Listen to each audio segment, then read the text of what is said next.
Martin and Lewis Show.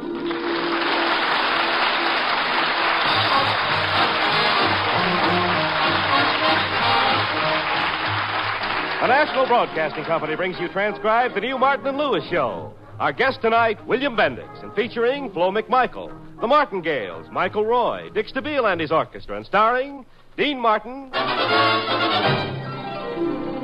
Everybody loves somebody sometime. Everybody falls in love somehow. And Jerry Lewis. You don't have no music for classical singing?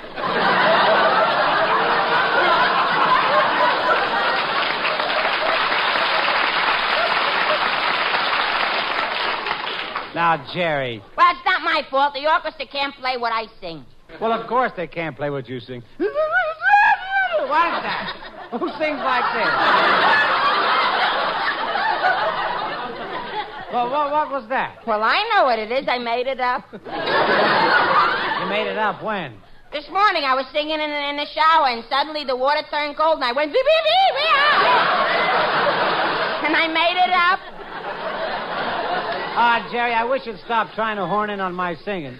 Horn in? Me? Look here, Dean Martin. I'm just as important in this team as you are. You're the one who grabs the spotlight, always trying to be a big man and push me out. I'm getting sick of it, do you hear? Sick. Do you hear? And Dean?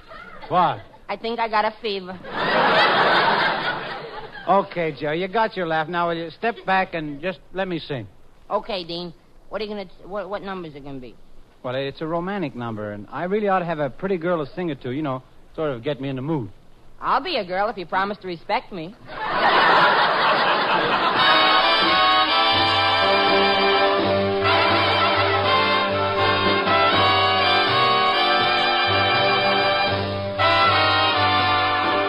You won't be satisfied till you break my heart. You're never satisfied till a teardrop starts. I try to shower you with love and kisses,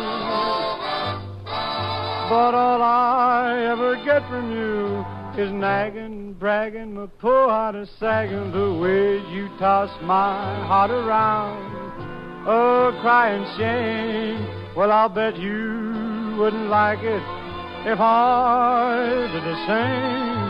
You're only happy tearing all my dreams apart.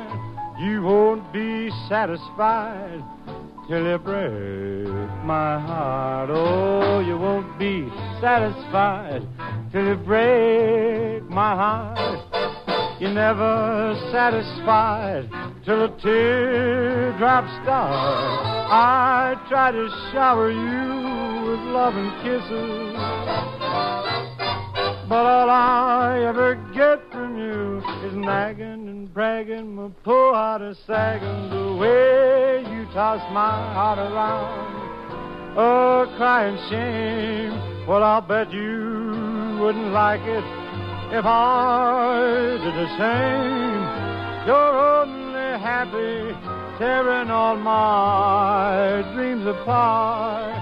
You won't be satisfied until you break my heart.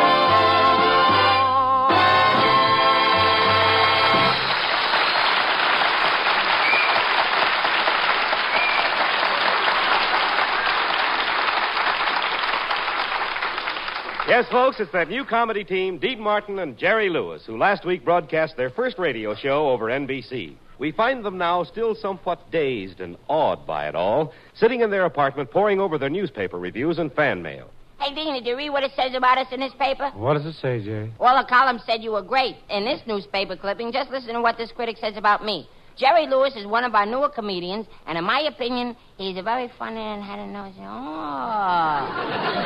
But he's a very playful. Wow.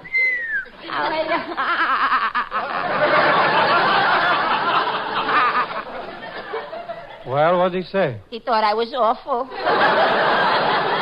Oh, Jerry, snap out of it. It's just one man's opinion. But how can he think I was so bad? I'm loaded with talent. Gee, I can tell poems like, there was an old man named McGill who ran up and down every hill. When someone inquired, don't that make you feel tired? He said, nah.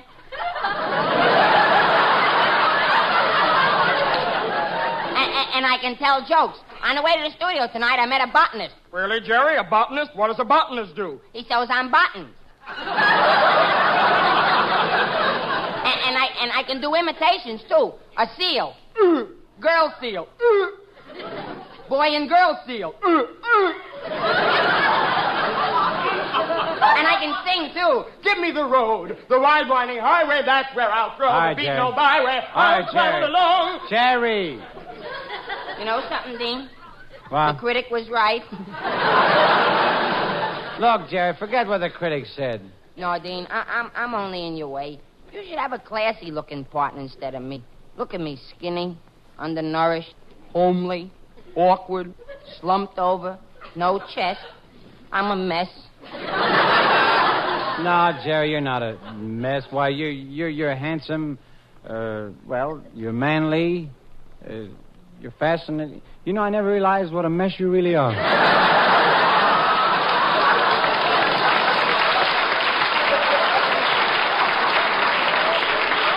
But, Jerry, this is all unimportant. The important thing is, right now, we've got to figure out who we can get for our guest this week. It's not so tough. We got Bob Hope last week. Well, don't forget, Bob Hope did us a big favor. He came on for free. After all, Gregory Peck and Ronald Coleman and all those big stars, they get $5,000 for a guest appearance. 5,000? How much have we got to spend? Well, I got about $8. I got 35 cents. Well, there's only one thing to do. Call up Bob Hope again.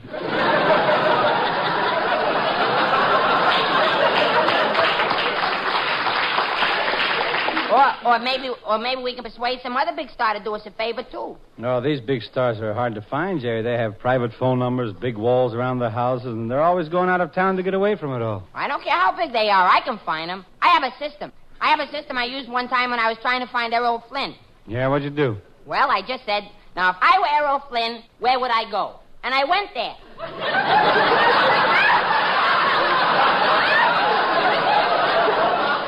Well, Jerry, did you find him? No, but I sure had fun.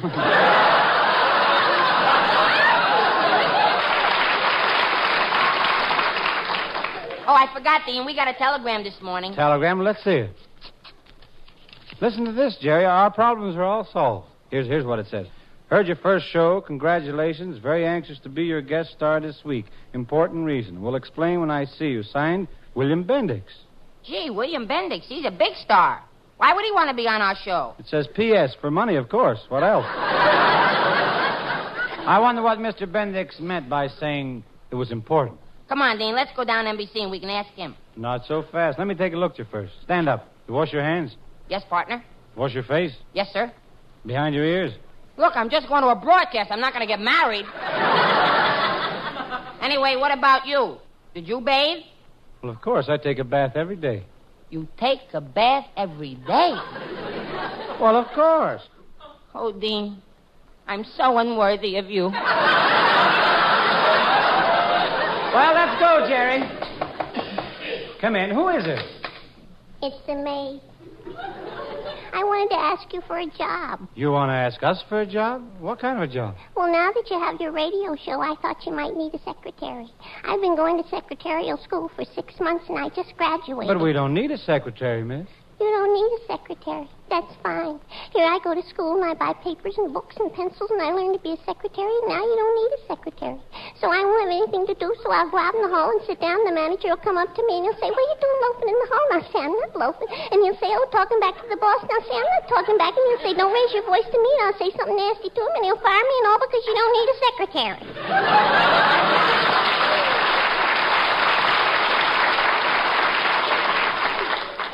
It's people like you that cause unemployment. Well, maybe we can try you out for typing scripts or something. All right, okay, you're hired. Now, just a minute. Now what's the matter? I'm not going to be rushed into anything. I want to think it over for a while. All right, here, miss, take this page and make 6 copies on the typewriter. Typewriter. What's a typewriter? You're a secretary and you don't know what a typewriter is? No, but I'm willing to learn. Well, what is it? Well, listen closely. A typewriter is a thing you put on a desk, and it's black. Only sometimes it's blue. And once in a while, they're red. And you put a piece of paper in the thing up there, and on the front, it's got those little things with printing on them that you hit. Tap, tap, tap, until a little bell rings. Bing! That's a typewriter.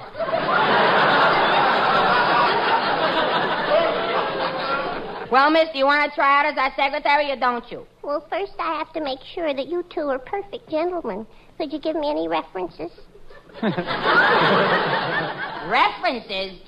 Look, lady, we're hiring you, and I want you to know that any insinuation about our character is strictly derogatory on your part because people that know well enough to know that a gentleman knows his place. Whether or not it's forbidden, maybe a man just doesn't pause long enough to know whether he feels right from wrong, but I'm sure that anyone that isn't right will continue to say so.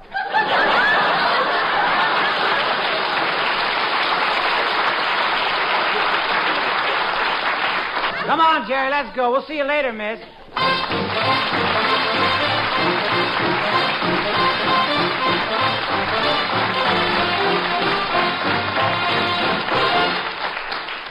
Suppose you were Uncle Sam and you wanted everyone, for the good of himself and his country, to buy United States savings bonds. Would you appeal to a man's desire for security, to his responsibility to his children?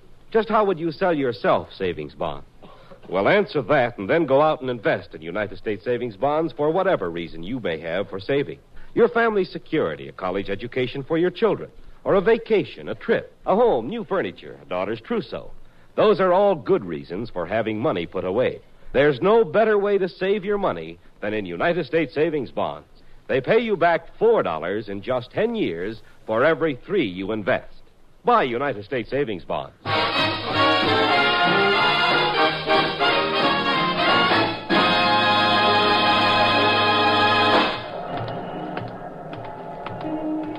Isn't this wonderful, Jerry? A couple of weeks ago, we came to Hollywood and we were nobodies. Remember how impressed we were with this big NBC building? Yeah, come on, let's go in. I wonder where we can find William Bendix. Shh, Jerry. Not so loud. All the doors along this corridor lead to studios where radio programs are rehearsing. Oh, okay, Dean. I'll just peek in this first door. Maybe Mr. Bendix will be in here. Hey, Dean, what show was that? Pepper Young. William Bendix wouldn't be in there. Here, let's try this next studio. Hey, this is a bright one. Look at all the lights. Please, there's a television show going on in here. But I thought... I don't care what you thought. Now get out of here. Now listen. And take your puppet with you.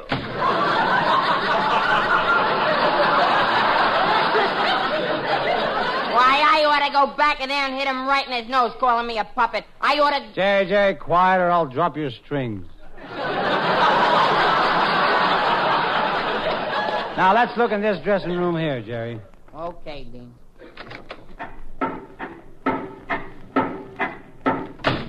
What was that noise?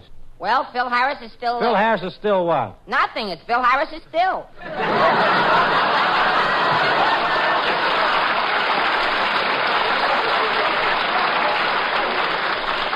Yeah, Jerry, we're not doing so good on this side of the hall. Let's try the other side.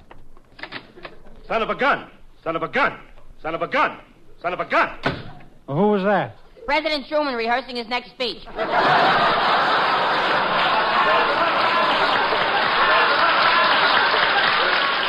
Well, it's no use, Jerry. We'll never find William Bendix this way. Oh, yoo-hoo. Yoo-hoo. What's that? Hello there. Huh? Could I take a minute of your time? You could use my head to crack walnuts. Hey, Dean, this dame is a siren, isn't she? Wow. A siren? Wow, she's the whole fire engine.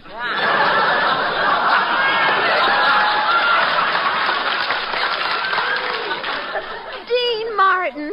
You are Dean Martin, aren't you? The singer? Yes, but... Hey, he's Dean Martin, the singer, and I'm Jerry Lewis, the comedian. Well, two big, handsome men. Well. Two handsome men? She must be looking at me twice. Oh, Mr. Mr. Martin, I've got a lot of wonderful new songs for you to sing on your program. I'm a song plugger. I get people to sing songs on the air. I write a lot of the songs myself. Hey, here's a terrific new number I just finished. It's called Tumbling Along Through the Tumbling Tumbleweeds by the Alamo, along the Rio Grande, where the buffalo roam by the old corral on the Texas plains. It's a Western-type tune. Western-type tune, sure. Well, bust my britches. Bust 'em. Look, Skinny, you're doing well to keep them up. Keep them up, yeah. Look, miss, I write songs, too. Oh, you do? Sure, last year I had a big hit. It was called I'm Head Over Heels in Love, and I Look Better That Way.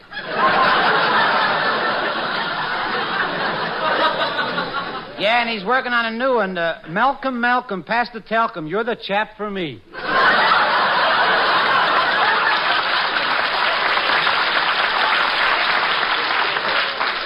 Well, I've also got a song done in a modern Shakespearean rhythm. Yeah, well, what's it called? To bebop or not to bebop. Sounds intriguing. How does it go? Well, I'll sing it for you. Oodly-oo-coo-coo, ah-ah. Oodly-oo-coo-coo-coo, ah-ah. Miss. Yes? Are you for real? Miss, we really have to leave. I tell you what, if I promise to sing one of your songs on the air, will you let us go? All right. I'll be waiting. Goodbye. Now Dean Martin sings Far Away Places.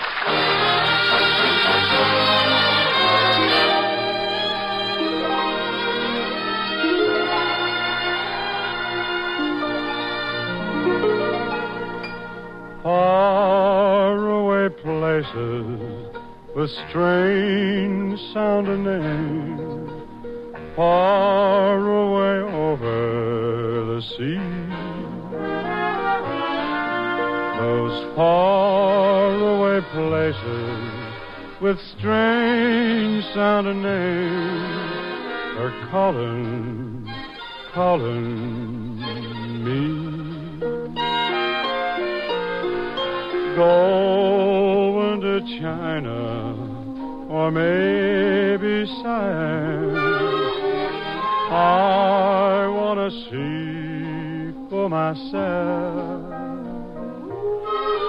those faraway places I've been reading about in a book that I took from the shelf. I start getting restless whenever I hear the whistle of a train. I pray for the day I can get underway and look for those castles in Spain. Oh, they call me a dreamer. Well, maybe I am, but I know that I'm burning to see those faraway places with strange sounding names calling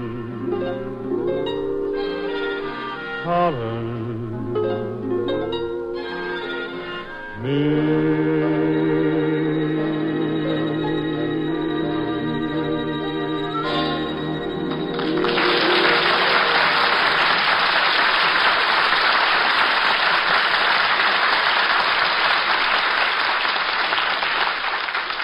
Let's try this studio. Okay, but we better go quietly. The red broadcasting light is on. And don't forget, ladies and gentlemen, to listen again next week to The Life of Riley, starring William Bendix.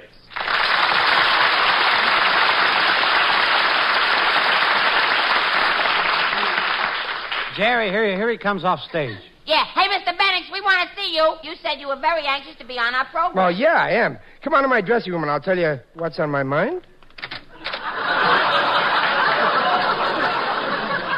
Now, before we start discussing terms, let me get you two straight. Now, which is which? Well, I'm Dean Martin, the singing half the team. Oh, good. Well, I won't have to laugh at you. And I'm Jerry Lewis. I'm the funny half of the team. Yeah. I tell the jokes. With a kisser like that, you got to tell jokes, too? Wait a minute, Mr. Bendix. What's wrong with the way I look? You always comb your hair like that? Well, Jerry's head is a little unusual. You see, it's higher in the back than it is in the front, and it tilts down, so the hair grows that way. Yeah.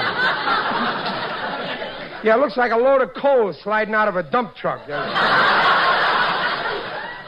I didn't like that. Come on outside and say that. Yeah, why should I? Because there might be someone out there that didn't hear it.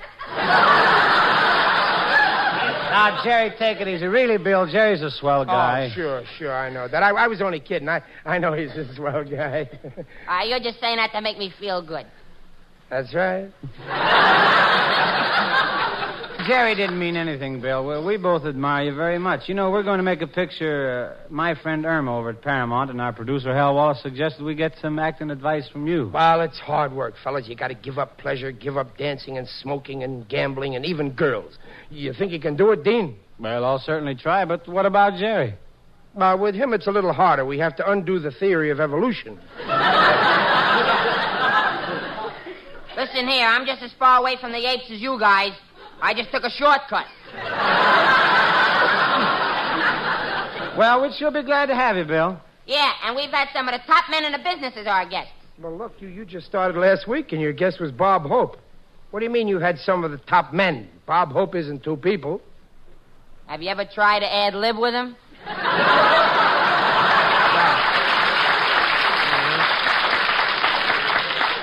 Let's get to the point, fellas. What are you paying for guest stars, huh? Well, we have a novelty show, and since NBC wanted us to do something different in radio, yeah, we're not paying anything. Well, that's a little too different, don't you think? But, Bill, remember, you can't take it with you. Well, I can. I'm only going as far as the bank. Well, after all, Bill, what's money between friends? Money is so crass and crude and common and vulgar. Yeah, so from now on, let's continue this discussion on a high intellectual plane. Yeah. Shall we? Yeah, okay. But when you come to money, you'll still be talking to a bum. Well, that's all right. We'll be talking about bum money. Nothing, huh? You see, the ladies and gentlemen don't seem to understand. You see, Bill Bendix said something about bum and the money. He wanted it so he'd be a bum. And Dean said bum money. It was more or less like a joke. And whenever we have money in a script, Dean always says this joke, and people laugh. They scream, it's so funny, and look how they're staring at me.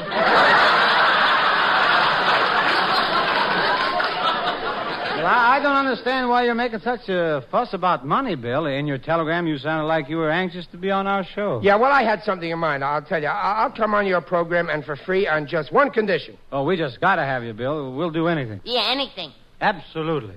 Well, I'm starting a campaign to play handsome romantic parts on the screen.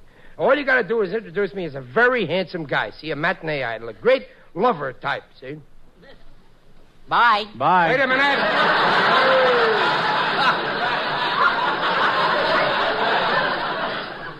Well, look, fellas, you got to help me. In my next picture, the garbage collector murder case, Paramount wants me to play the detective who doesn't get the girl. Real rough and tumble guy with no feminine appeal. See? I don't know, Bill. Truthfully, I don't think anyone would believe you as a great lover on the screen. I would. You would, Jerry? Sure, but I'm only 23 years old. What do I know?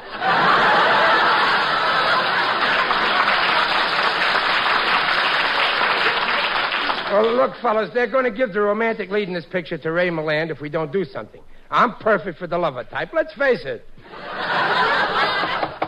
Who is it? It's me. Hey, it's the maid from our apartment. Yes, you told me to type up this page, so I thought I'd... Oh, William Bendix. Look out, catch her, somebody. She's going to faint. Stand back, stand back. What are you going to do? I want to watch her fall. This is the first time I ever swooned a dame. Oh, I'm not going to faint. I I'm just weak from the thrill of being so close to you. Your beautiful golden hair, your gorgeous eyes, your wonderful soft voice. Bring her out of it. Slap her face. You touch that girl and I'll break your arm. I feel weak. Everything seems hazy and blurred. It looks like a load of coal sliding down a dump Jerry, truck. get out of there! Well, this settles it. Paramount's been telling me I'm not a great lover type. You saw what I just did to that girl. Give me that phone. Attaboy, Bill, here. Yeah, give it here. Dial quick, we're running out of time. Hurry. Hello, Paramount. Give me the casting director. Hello, Mr. Michael John. This is Errol Bendix talking. You know that next picture of mine, the garbage collector murder case? Well, I just called to tell you that I'm going to play the Ray Milland part. And I don't want any... What gives me the idea I can? Here's a very good reason. I just swooned a dame in cold blood. Yeah, me. No, absolutely not. I've never touched the stuff. Bill, let me talk to him. Maybe I can reason with him. Yeah, right. Hello, Mr. Michael John? You heard what Mr. Bendix said, and that's final. He wants to play the star in the garbage collector murder case. No, he don't want to play the detective. Really? You will?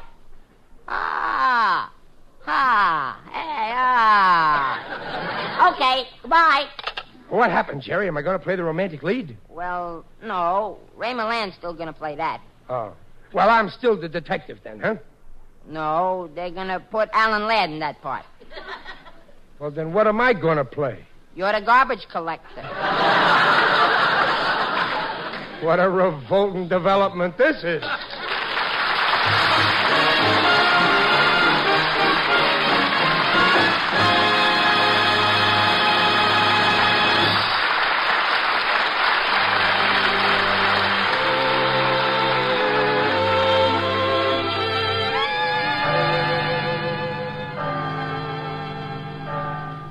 And, Dean, I think we're two of the luckiest guys in the whole world, don't you? Oh, Jerry, it's 3 o'clock in the morning. Stop talking and go to sleep. Okay, Dean, I'll stop talking. Dean. Yeah? I know I shouldn't laugh. But I can't help thinking of poor William Bendix driving that trash collection truck. You think it was my fault he got that part? Jerry, for the last time, I gotta get some sleep. We gotta be at the studio at 7 o'clock in the morning. Now, keep quiet. Okay, Dean.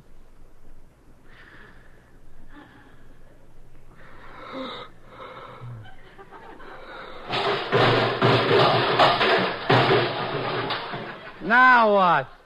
Somebody outside. Yeah, and I'm gonna find out who it is.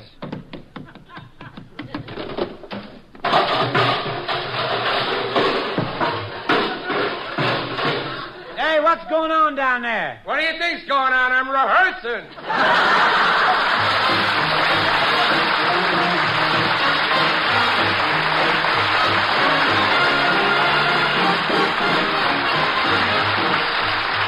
You've just heard transcribed The Martin and Lewis Show, produced by Robert L. Redd and written by Dick McKnight, Ray Allen, Chet Castellaw, and Norman Sullivan.